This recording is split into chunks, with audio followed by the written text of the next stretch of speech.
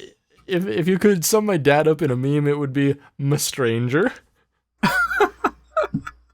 Tips. Yeah. It's a whole I thing. love my dad. He's one of the smartest people I've ever known. Yeah. He's a smart guy. Knows a lot of stuff. Like, really, he knows a great so resource, much stuff, like, and he just wants to share that knowledge, even if you just don't have the brain space for it. He's like, no, let me cram this in here. Let me just try to fit this in. And you're like, no, really, I'm good. I gotta remember what happened in the first 2 Jurassic Park films at least. And he's like, no. Yeah. Let me tell you about tubes instead. And you're like, God damn it. Let me tell you about Neutrik connectors. Yeah. Let's talk about speaker Neutrik cabinets. connectors and speak-ons are actually really important. They're really No, they are. They are. Your dad has so much relevant information about these things. Yeah, he really does. does. I actually talked to your dad on Facebook recently, Facebook Messenger, about what's that stuff? Shit, I forget what it's called. But so when you're probably. Yeah, and that's what we were talking about. Yes, it was copper shielding. Yeah. So we were talking about copper shielding, then he was like, you should use the paste on stuff. The copper paste is crazy cool. Yeah. Then he talked to me about the different brands and which is the best one, and it was great. He gave me a lot of really relevant information. No, he did. Amazing, he did. I know he did. That's what he does. It was literally copper shielding. It's amazing that you guessed that. That's not what he does. That's all he does. Welcome beautiful. To my childhood. Yes. Copper shielding. In the 90s. When some kids were playing baseball with their dad, my dad was literally teaching me how to shield a control cavity. And I'm staring at this baseball glove, and he's like, no, but check it out. They make a paste now, and I'm like, disregard baseball, embrace base. Delete ball.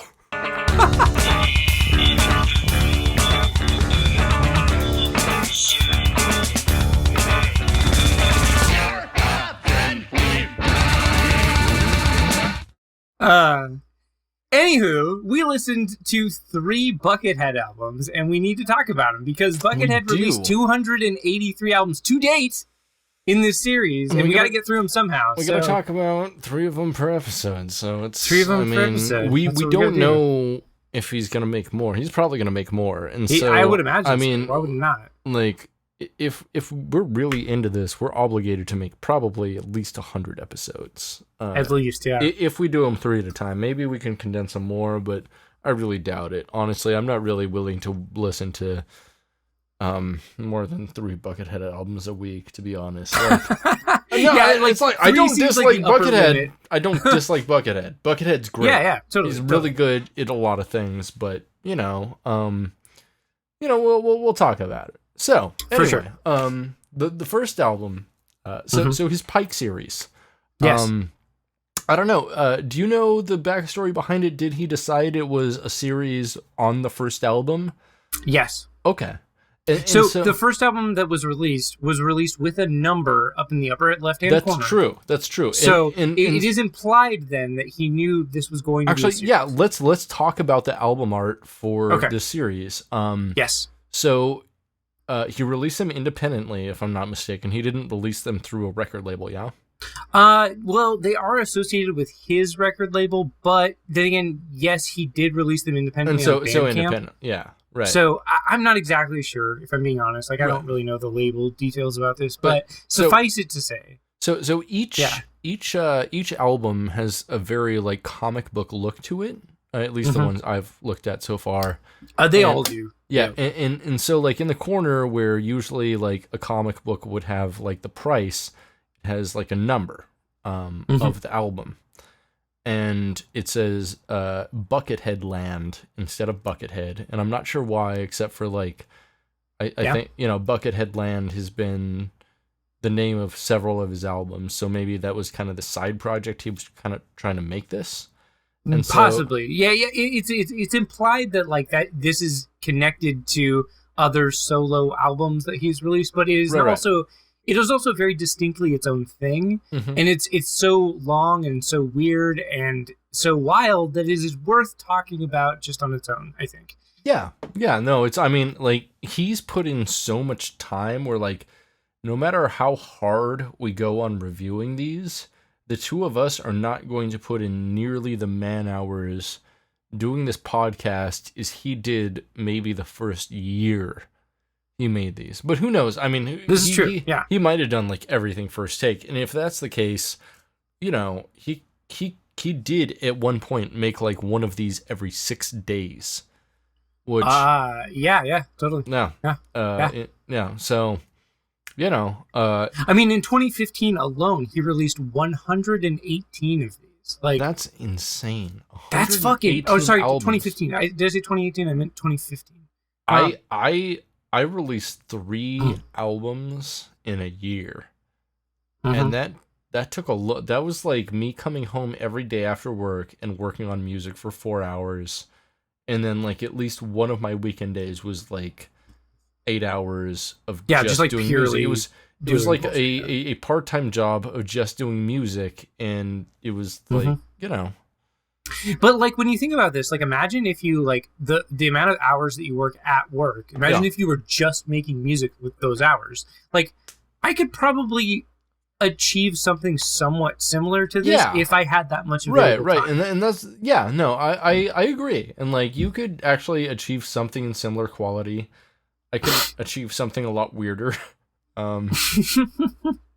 Like, yeah, like, and that's the thing is like, if I was either paid to just do this, or I was taken care of and like had enough to sit on to where like I had a recording studio and whatever, like, you know, the sky's the limit. But at that point, at that point, where does like, you know, like creativity and output meet like just like depression and like floundering in your own stuff? Because like I can't imagine if all of these albums are kind of like all 3 of the ones we listen to, if they don't have that much variety, I can't imagine making that.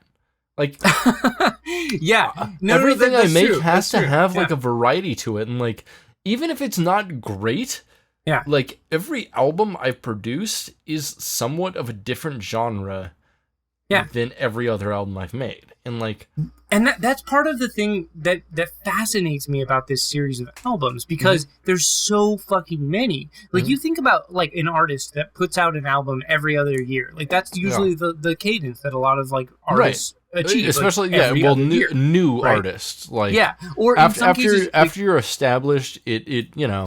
Like, I mean, Tool makes an album. Metallica. Tool does one on an average of every 7.5 years. Yeah, they have to calculate a lot of math first, so that's understandable. That's true. They have to wait. They have to wait for the MIT mathematician graduates. Yeah, they have to wait for CERN to get back to them. On summer break to like help them like construct their songs out of mathematics. Yeah. And, yeah, totally. They got to like rent out the particle collider for a couple weeks while they record or whatever.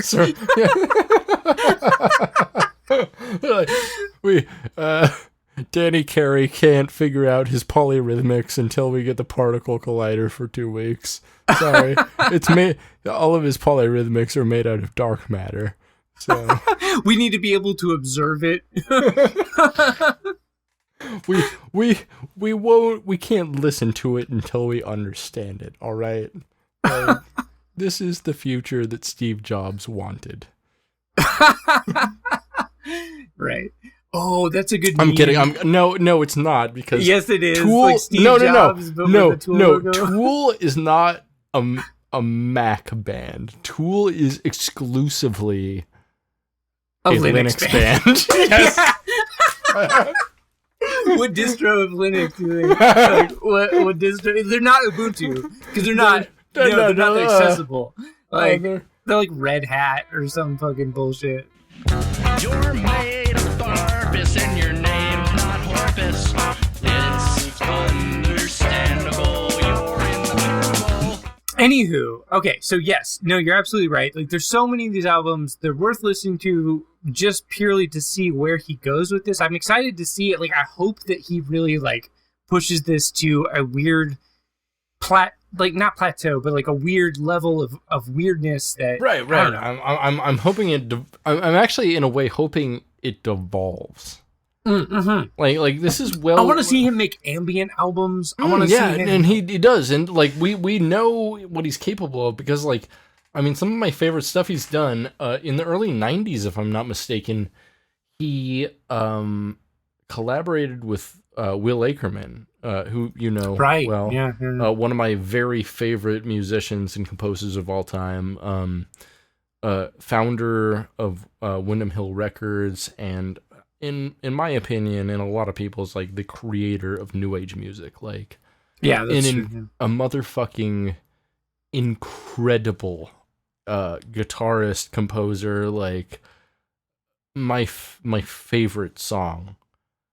Probably of all time, like one of my two favorite songs. Like it's up there with like Avril 14 by Richard E. James, but Aphex Twin. Yeah, Aphex Twin. Is by Will Ackerman. Garden. It's a good song. Yeah. From Fading Light. Yeah. Absolutely, just. Killer, yeah. Featuring never mind. I forgot the name. Anyway, you're thinking of Michael Manring, right? Is it Michael Manring on this one?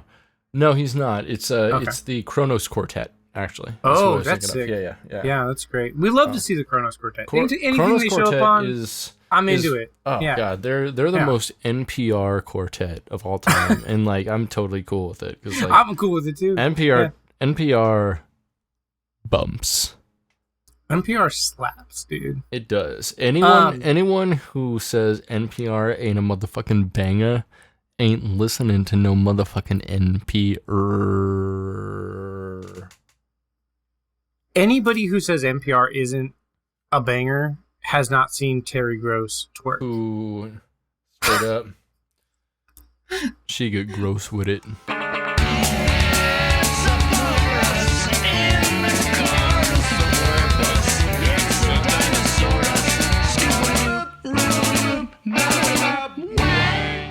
So the first record in the Pike series came out May 15th of 2011. It's called It's Alive. And we listened to it. And, ultimately what I have to say about it is that it is, of the first three records that we listened to, it is the most accessible. It is the most, like, metal, I would say. It is the most, like, riff-oriented also. Mm-hmm. Absolutely. It is also the least experimental. Yeah, of all it's the most structured, I'd say. And also, in my opinion, probably because of that, the most boring, maybe? Boring isn't the right word for me, but I understand what you're saying. Yeah, I agree. It's not, honestly, by song 5 or 6, I was just... Actually, song 5 was great, but by 6, I was just like... No, 6 was actually good, but then 7, I was like, all right, well... This is just a rehash on everything. It's very like instrumental guitar rock. It is that. It's some cool tracks. Riffs, like no hating. Yeah. Like I liked a lot of the riffs on the record. I liked the drum programming. I liked the structure of it. I thought it was good. It was well done. Yeah. Like I mean, it wasn't super amazing. It wasn't super interesting, but it was like. I was like, hey, this is all right. Did you have I don't mind listening to this. Did you have any standout tracks or anything you really liked or really hated? I didn't really dislike any of it. I thought it was interesting, especially compared to the other two that we listened to, that he doesn't do a whole lot of lead work on that first record. Like it's very much riff based. No. So no, there's a lot of lead work, not a ton of solo work. Like every song has tons of leads. Like so, Honestly, a lot of it reminded me of a band you and I are both familiar with because we absolutely loved their first record, Scale the Summit. Interesting. Okay. Yeah, and so there's actually 3 songs in there. LeBrontron, which is the intro track.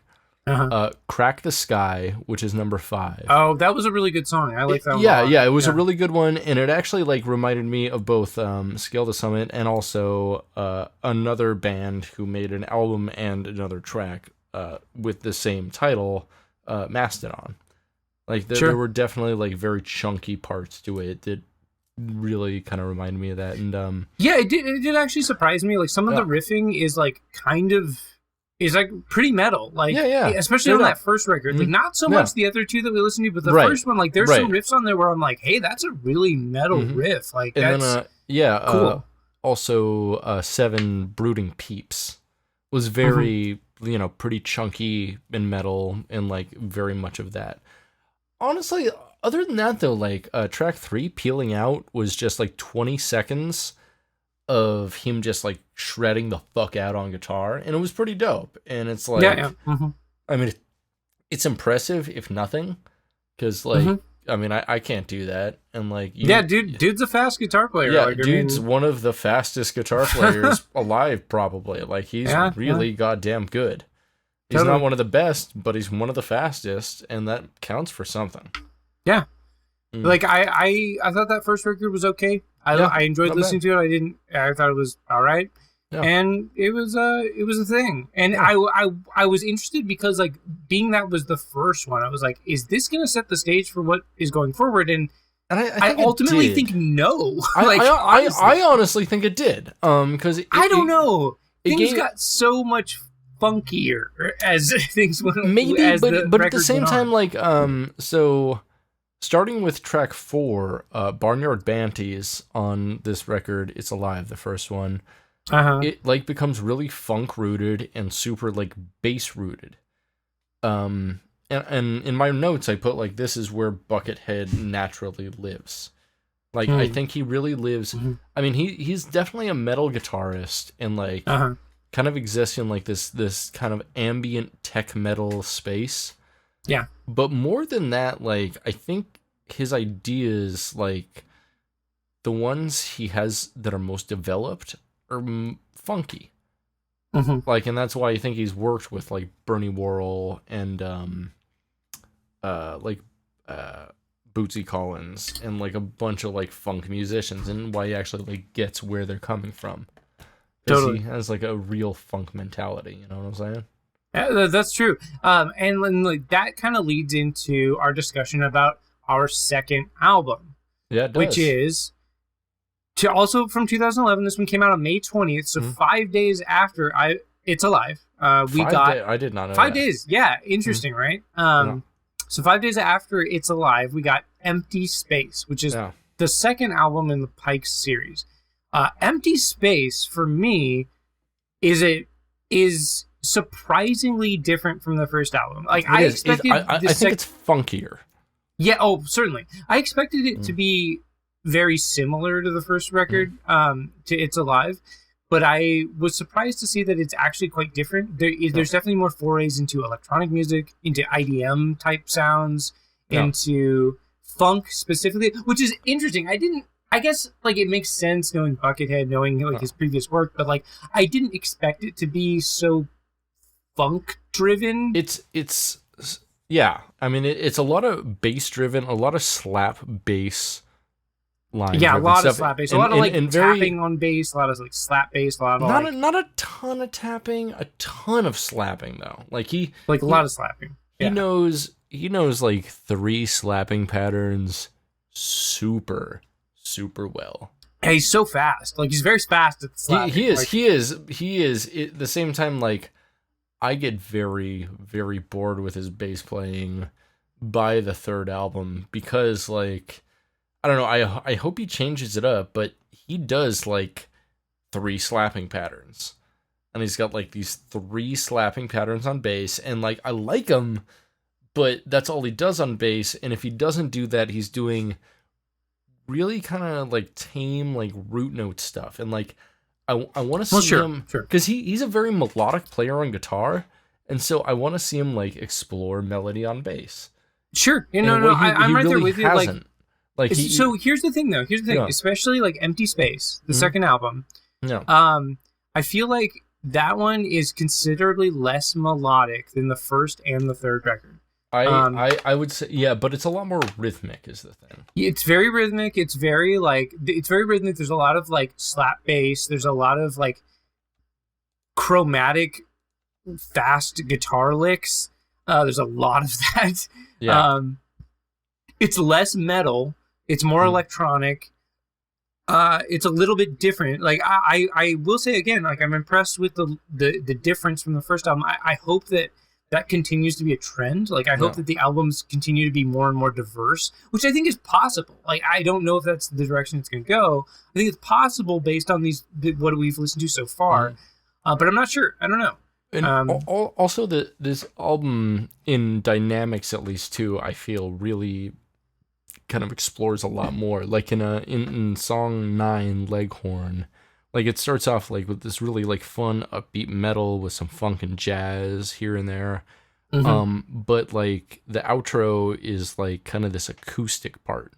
Right. I like that part. That part was cool. Yeah, it was really cool. And it was like it actually like added some new dynamic and like volume even to the music. Cause like I mean this music is all pretty much the same volume. Like I feel like the albums so far would not listen so differently on any type of speaker. Sure. That's accurate. And like, but that's the sort of thing that you see from like pretty prolific composers, right? They figure out like ways of making music. And I'm not talking shit about this or anything. It's just like an observation that I've seen. It's like composers that put out a lot of music, like very prolific people that are working within the music industry. Like they'll put out a lot of music that like sounds similar, and it sounds similar for a lot of reasons. It's not because they're writing the same song over and over again. I don't like that particular criticism of artists. I think it's like they're using concepts to create music that are similar in nature,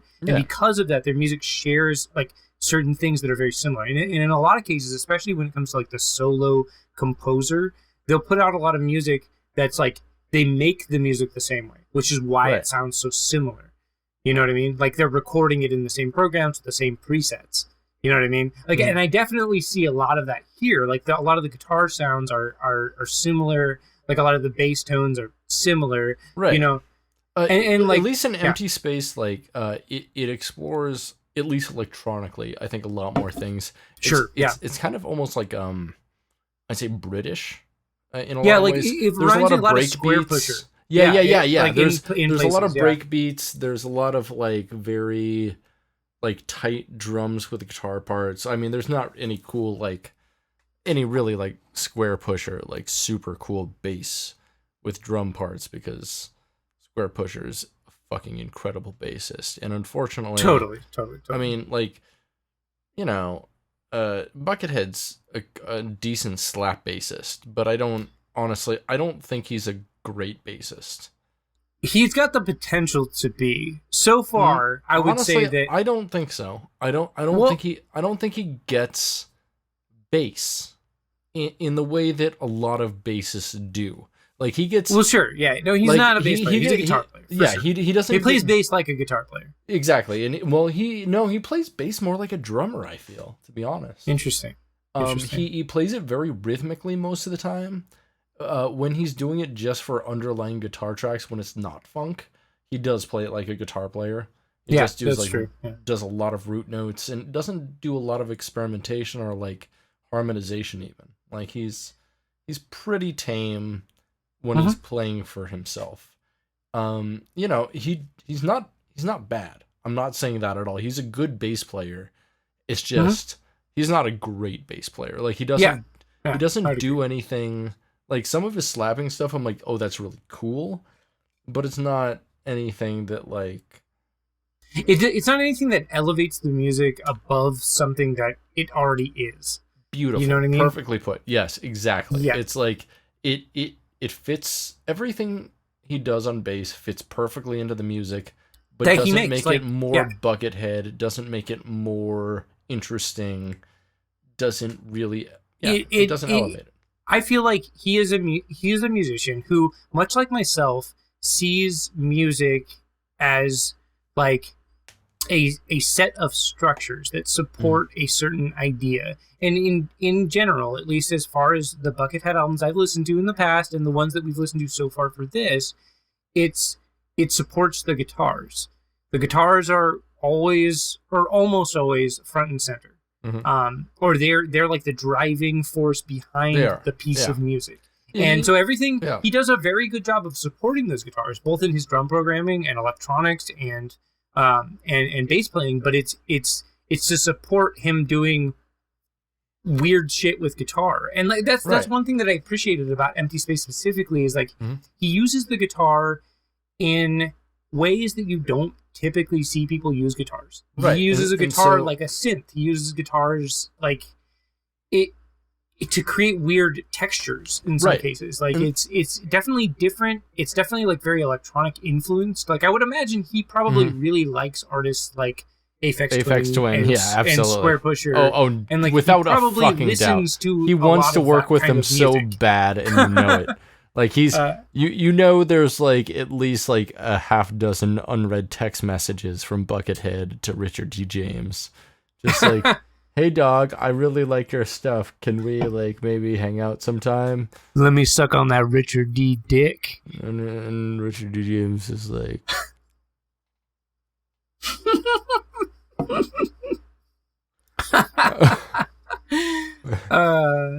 for anyone listening.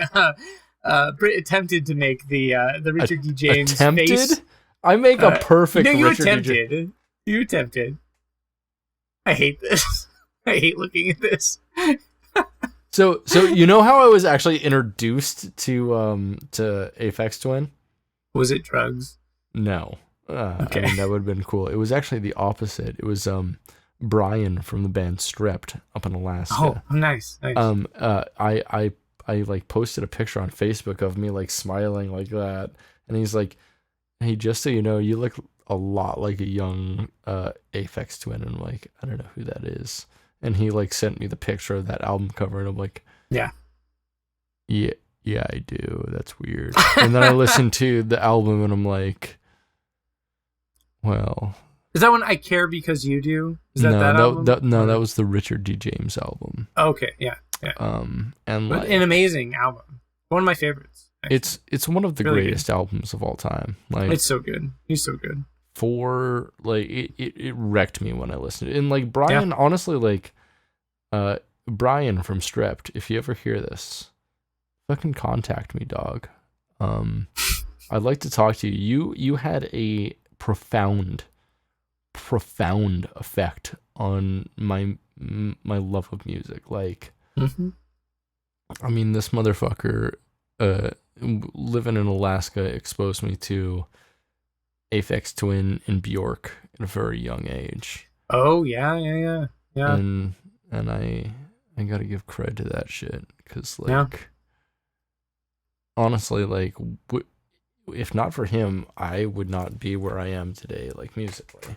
Like sure. Yeah. And so maybe I mean we all have those people, right? Like you know, I've definitely been influenced by people, and it's like weirdly enough, like I think a lot of the times that happens, it's not necessarily intentional. Like sometimes people were like intentionally like, "Hey, you should really listen to this," but like in other times it was just like, "Hey, you know, like I know you like this, but like have you ever thought about listening to this?" Right. And it's like, and I mean, like straight up, like you've definitely had like a way bigger effect on me than Brian ever did. Likewise, but like you know that, and like I talk to you regularly, so it's like not a thing. But actually, like the both of us have probably had the most profound effects on each other musically, more than most other people. Like I honestly, I mean, there's a couple people I can say had bigger effects on me musically, but they were the people who literally like taught me how to play music.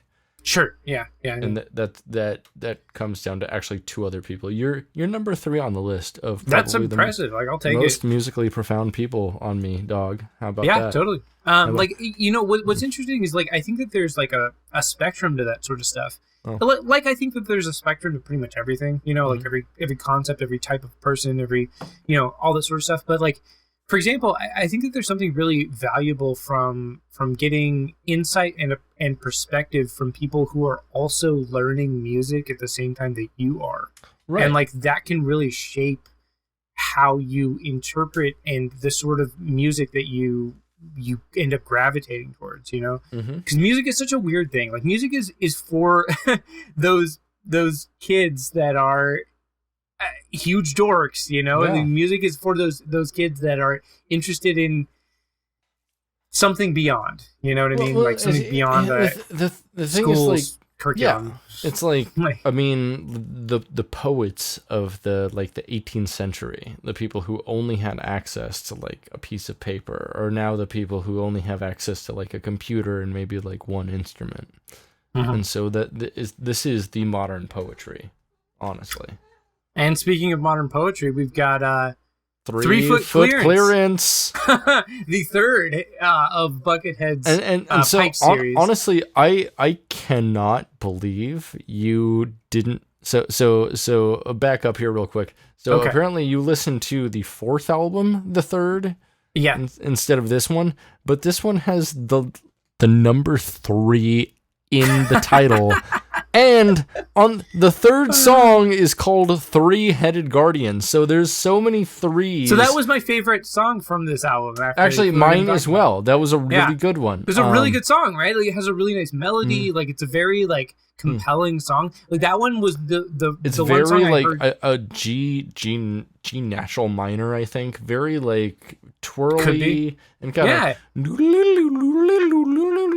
but it's got some nice melodies. Like, it's got some nice riffs. It's like it's an interesting mix of both the first and second albums. I felt like actually, go ahead. No. Sorry. Yeah. It is kind of a nice mix. It is soaring. It's a good, absolutely. It's a very Buckethead song. Personally, though, I really liked a couple other tracks. The one after that, Floating Graveyard, was like a straight up kind of doom metal song. Sure. Yeah. It was like, I was surprised there was like no organ in it. Almost, it was like this really sick, heavy fucking riff. Ended with this really cool slow part.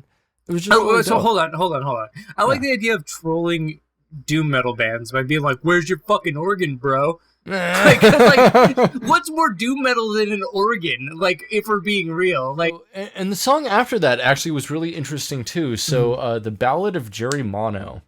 I don't know what you thought of this song, but like, the production, the melody, everything about it, pretty much, except for like the guitar lead, could have fit in perfectly, like absolutely perfectly, with like a latter day Blink-182 album. Like, it was straight up actually like very pop punkish. It was. You can see that. It was kind of cool, but the song immediately after that was like tech thrash, and it was it was one of the like techiest songs so far in this 3. It was probably the techiest song actually in the whole 3 albums. So what I'll say about this record is that, like, overall it felt like a return to like more guitar oriented rock, instrumental rock, than the second album. The second album definitely felt more experimental, more electronic. This one definitely had those elements here and there, but it was more. This one was really diverse to me. It was totally like it was really diverse, but it still felt like overall like it was more guitar oriented than the second one. So the really big standout track to me in this guy was track 12, Siamese Butterfly. Basically, what it was like, it starts out with like these really I don't know how to describe them other than floppy guitar tones, like a lot of loopy. Floppy.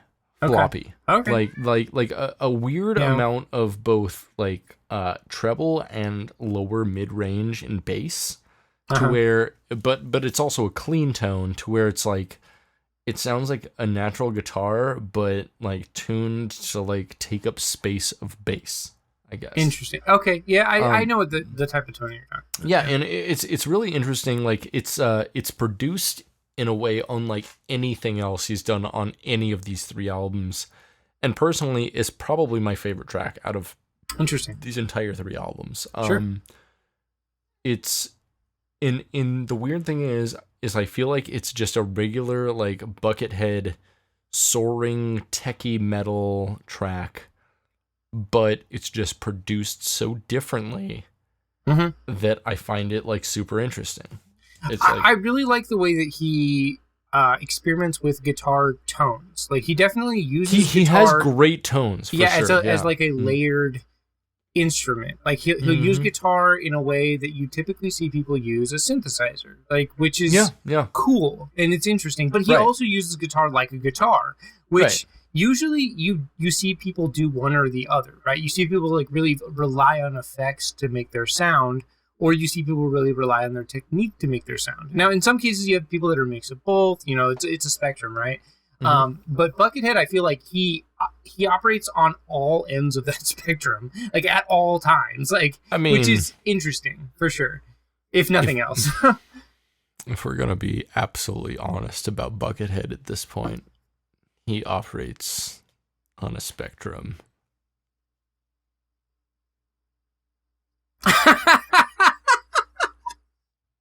Okay, that's pretty good. I mean, a musical spectrum, yes. But... Sure, yeah. I understand what you mean. Yeah. How long do you think his dick is?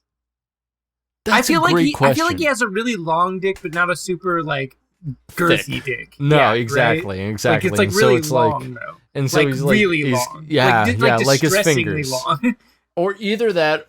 I actually, honestly, kind of imagine it's like super normal, but he's like really ashamed of it because he's like 6'9" and like looks like a fucking alien. He's got these huge hands, but he's got like this 6.5-inch penis, which is nothing to be ashamed. Like certainly super fucking normal. Like no penis is a penis to be ashamed of. Certainly not. Well,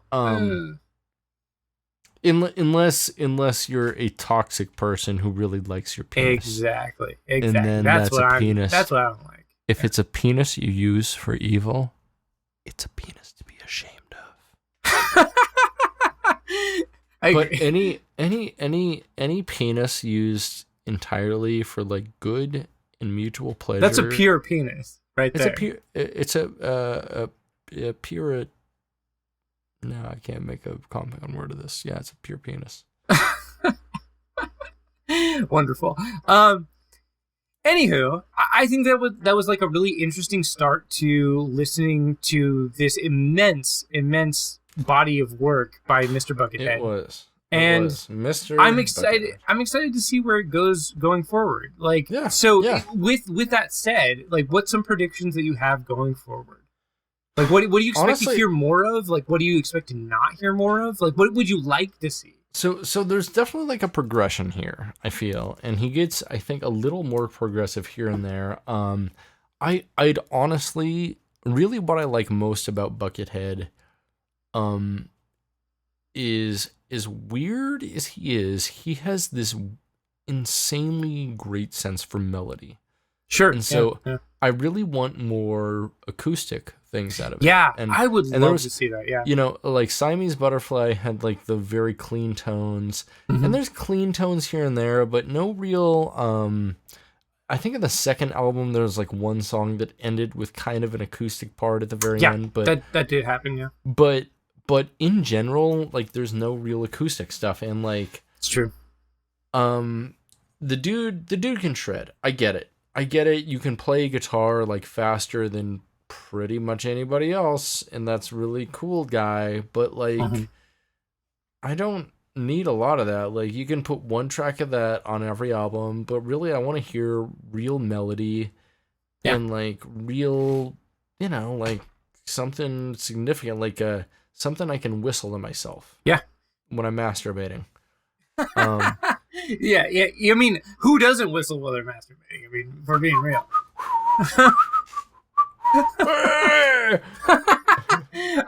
So like going forward, so here's my predictions, but here's what I want, right? So my predictions are that like if he adheres to the most basic conceits that he has thus far established.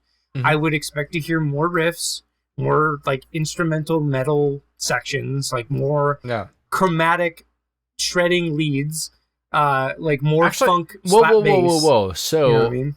So you think what he does is chromatic? Really? Not all of it, but a lot of it. Honestly, a lot of what he does is actually super modal, in my opinion. I don't like the dude uses the blues scale a lot. That's true. Yeah.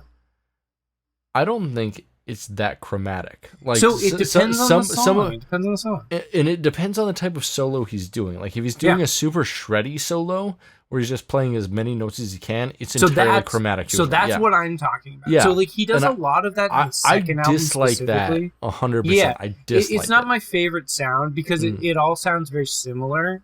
Right. So I would expect there's going to be more of that, but like I don't want going it, forward. Yeah. What I would like to see is I would like to see something like Electric Tears. Like I would like to see more like acoustic that's what I'm guitars with, saying. like, beautiful melodies. It's like that's been my favorite Buckethead shit. Like Electric Tears is my favorite Buckethead album. Exactly. Like, it's always been, like, the dude has an amazing sense for melody.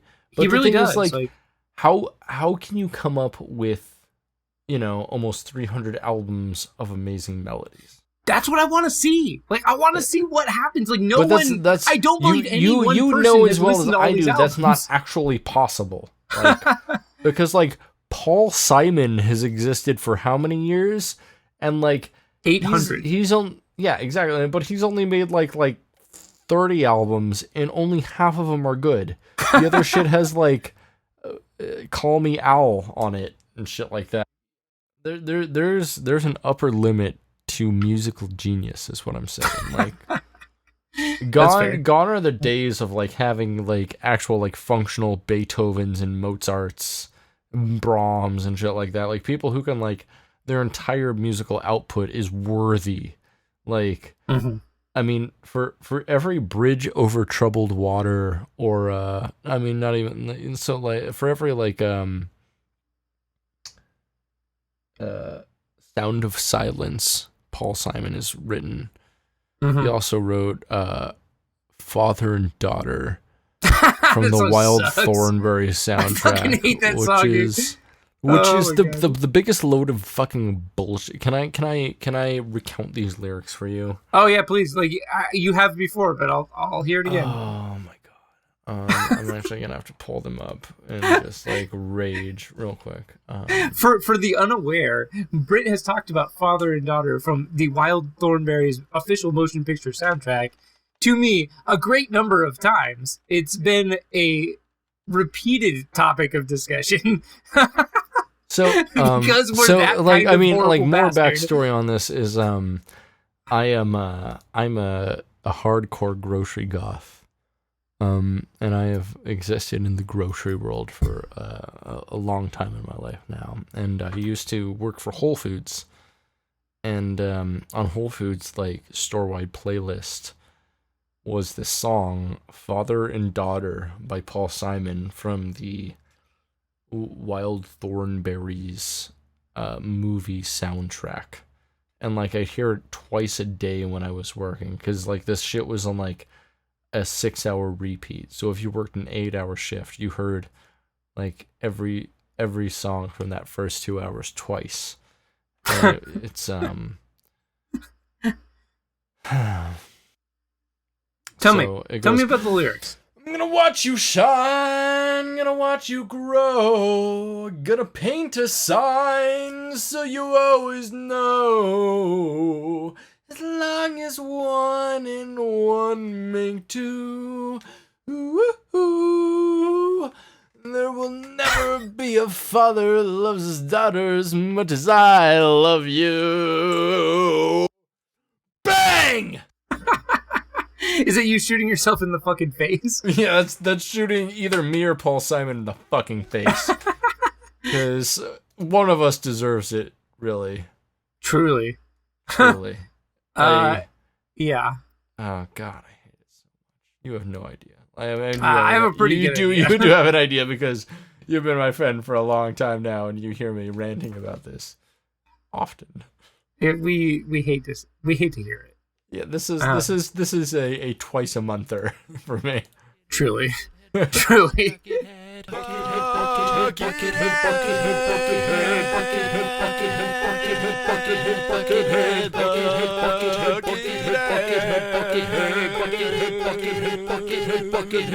And now comes the part of the show where we recommend to you something that we're interested in. And I'm going to go first. I'm going to talk about something that I've been interested in lately. So, over the past couple of days, I have watched the first 3 Jurassic Park films. Jurassic Park 1, Jurassic Park The Lost World, and Jurassic Park 3. It's been an interesting thing. Like, I haven't seen those films in a good minute. I mean, I will say, like, unquestionably, the first film is, like, by far the best one. Like, you could watch that one and not watch any of the other ones, and that would be fine. But if you were to watch some of the other ones, skip the second one, because that thing's a piece of shit. That movie fucking sucks. Okay, so the second Jurassic Park movie blew my fucking mind because of how bad it is. Like, I haven't seen it since I was a kid, and there's a good reason. Like, upon watching it again, I'm like, it feels unfinished. Like, watching that movie, you're like, characters just appear in locations with no explanation of how they got there. Like, the characters are very, very underdeveloped. Like, there are interesting sequences in that film, but, like, ultimately, it really feels disjointed and unfinished. There's barely a story. There's barely an ending. Like, it is a very, very mediocre film. The third film, however, despite it not being directed by Steven Spielberg, it was instead directed by Joe Johnston, the director of the what film was that? What am I thinking of? The Rocket Man, or the Rocketeer. Really? The Rocketeer. Oh, really? The director of the Rocketeer. I loved the Rocketeer. Yeah, I know. So Joe Johnston directed the Rocketeer and Captain America: The First Avenger. Okay. And which is well rated. Both of those are very well rated, good films. That is my favorite Marvel film. So here's the thing. Yeah. Here's my one memory about Jurassic Park 3. I was in the theater in the Valley River 6. You know the Eagle River Theater. Eagle River Theater, yeah. I was there, and like there was a part where that was supposed to be scary, and like a T-Rex like jumped out, and the entire theater laughed. And at that point, everyone just laughed at the film like it was dumbass bullshit. Because let's be honest, Jurassic Park 3 is dumbass bullshit. See, you know what? I'm gonna disagree with you, my friend. Really? I watched Jurassic. Give it to me. So I watched Jurassic Park 3 last night, and I gotta say, like, so that film came out in 2001. Now I watched that film in the theater. I was excited for it to come out. I watched it in the theater. And you know what? I don't remember liking it that much. I remember thinking it was okay, like it was fine. But upon watching it again, especially after watching the first 2, Jurassic Park 3 is the second best Jurassic Park film. Like, hands down. After number 1? Yeah. And it is so much superior to the newer Jurassic Park films. I actually didn't like 2, so I might be able to agree with you on that. Like 2 did you has a watch... weird, darker vibe. I have not watched any of the new ones. I've only seen Jurassic Park World, I think is what's called. Jurassic World. Yeah. Jurassic World, yeah. I watched that one.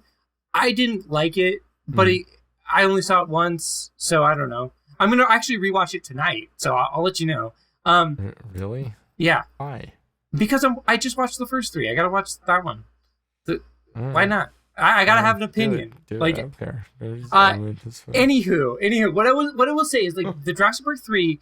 This is my recommendation to anybody who may be listening to this. Jurassic Park 3. If you remember it being kind of bad, you should watch it again.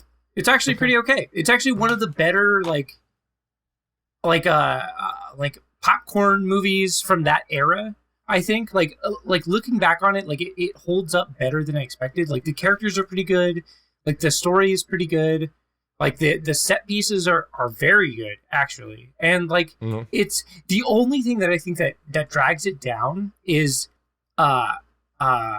what's his name? The guy that plays Alan Grant. Sam, what's his name? You know what I'm talking about? He's in the first film. I don't know. Fuck. Anyways, that guy, he aged a lot between the first Jurassic Park film and Jurassic Park 3, and so he comes across kind of creepy just because of how old he is. Sam Neill? Sam Neill. That's what I'm thinking of. Yeah. He is like the biggest downside of that film, even though his performance is quite good. Like, I actually like his performance. His just appearance is creepy. I don't know how to describe that better. That's fine. That's creeps totally me out a little bit. Like a vibe is a vibe, dog. Like, it's a vibe. That being said, some nasty vibes.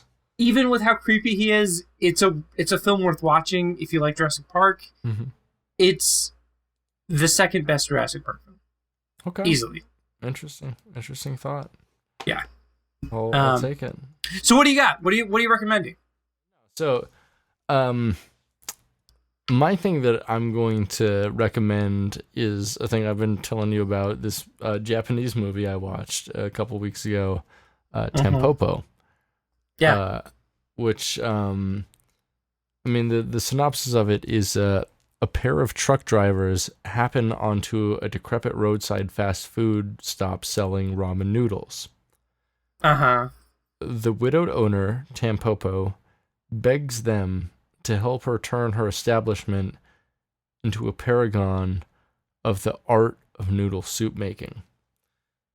And so it's like this really weird, oddly structured, but like incredibly artsy view of just like the art of making noodles. And okay, I'm so sorry. I gotta pause. I gotta pee so fucking bad. Give me 1 second. You son of a bitch! I know. No!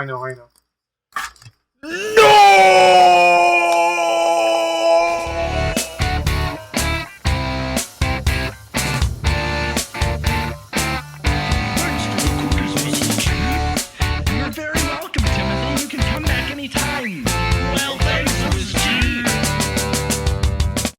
So we're talking about your ramen movie. Tampopo, yeah. Tell me about it. So it's from 1985, and it's just a super lovely, strange film. It's just structured in a way that I don't know if I've ever seen a film structured quite like it before.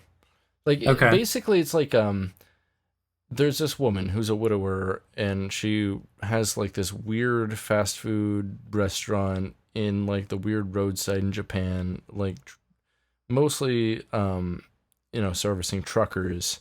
And these two truckers come by, and they're like, "Oh, your ramen's not that good." And she's like, "Stay and teach me."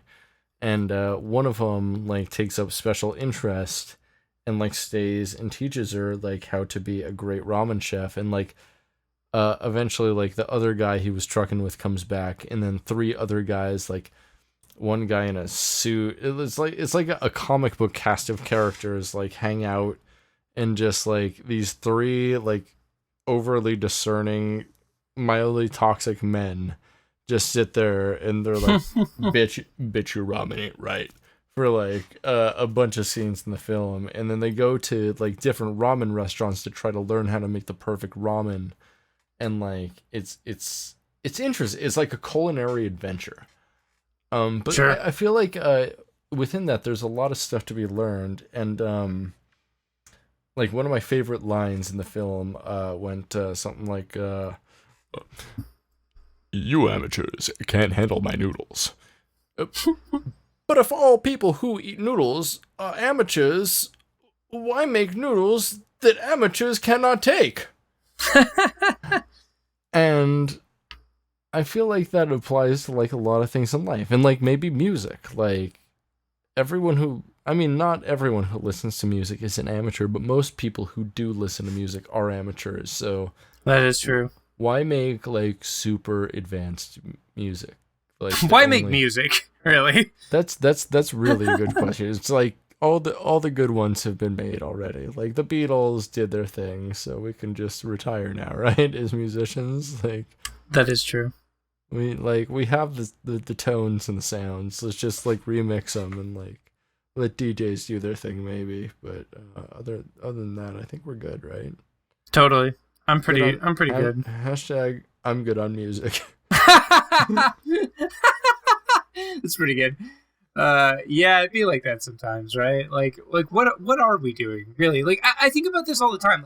Like getting older, especially your categories, but like getting older, especially, like I wonder, like, what the fuck am I doing making music? Like, yeah, no, I like, not that I think I have a not that I think that I don't have a perspective that's worth sharing musically. Yeah, I think I do, but still, why? right, and so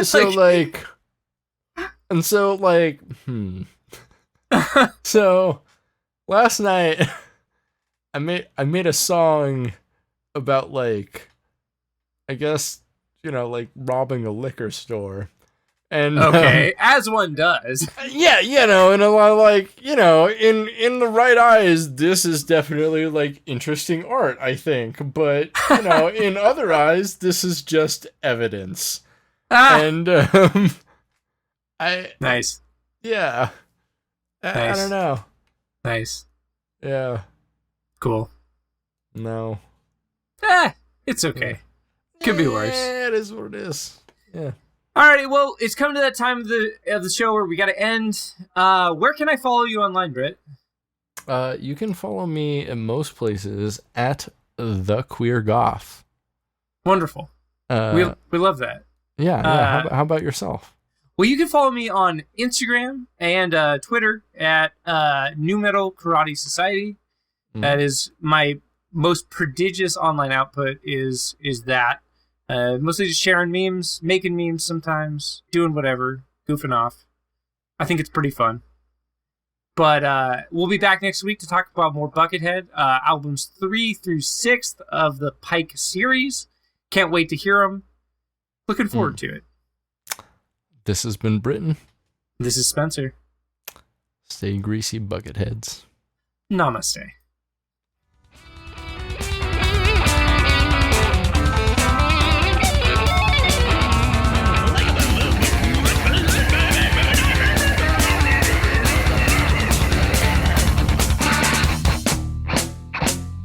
Due to your Google flacency, I'm going to have to nibble the friggin' spag and dack